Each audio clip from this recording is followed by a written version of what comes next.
Hi, I'm Hannah Wallace and you're watching Finextra TV at Sibos. On the line today to talk to us about instant payments and request to pay in Europe is Hayes Littlejohn, CEO for EBA Clearing.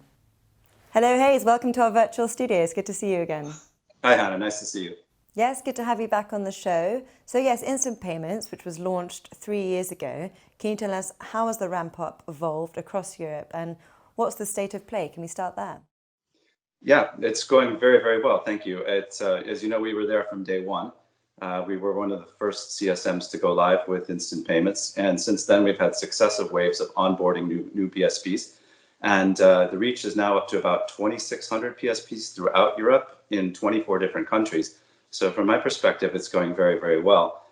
We've reached in some countries like Germany, Austria, Finland, Spain, Italy, and soon Belgium and in France, a kind of tipping point or critical mass where enough of the PSPs have become reachable that the majority of volume could be settled over instant payments if the PSPs would so choose. So I think the biggest development has happened and the momentum is really good. We're doing about 1 million transactions a day on weekdays, a little bit less on weekends, and we've settled over 250 million transactions since the launch 3 years ago, which I think is a super start.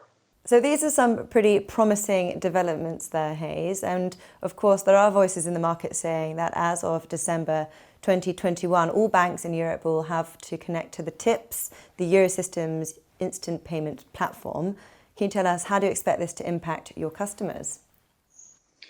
That's a great question, Hannah. And let's be a little bit more precise about what is required according to their own announcements. They would like to have all of the adhered PSPs be addressable in TIPS by that date. And that doesn't mean the same thing as necessarily being connected to it. Being addressable means they have to have an account and they can be reachable. Now they can use the CSM of their choice to become addressable, and that will allow them to remove a lot of the complexity. And we believe that RT1 customers will use RT1 as they're already doing today using the instructing party functionality of TIPS. We think this is actually an opportunity for RT1. Already being pan-European and having such great reach and having such a good ramp-up period, and it's in a very good position to be able to settle a lot of those transactions on its own. And TIPS then will allow those that are not participating to RT1 to also be reachable in a comfortable way for the PSPs that are using it. So we think it's a good opportunity. All right, well, thank you for the clarification there. So in closing then, would you be in a position to give us an outlook on your latest development, very exciting, the request to pay infrastructure service, request to pay going live in November this year? Could you tell us more about that? Yeah, the request to pay is, in the view of our users and our board, a real game changer. It's going to allow prepayment information to be exchanged between PSPs prior to the actual making of the payment. And what this enables is a lot of acceleration in product development, acceleration in ramp up, and use cases from person to person, all the way through to e-billing, to e-commerce, to point of sale, can all be covered with this infrastructure in a safe and a secure way.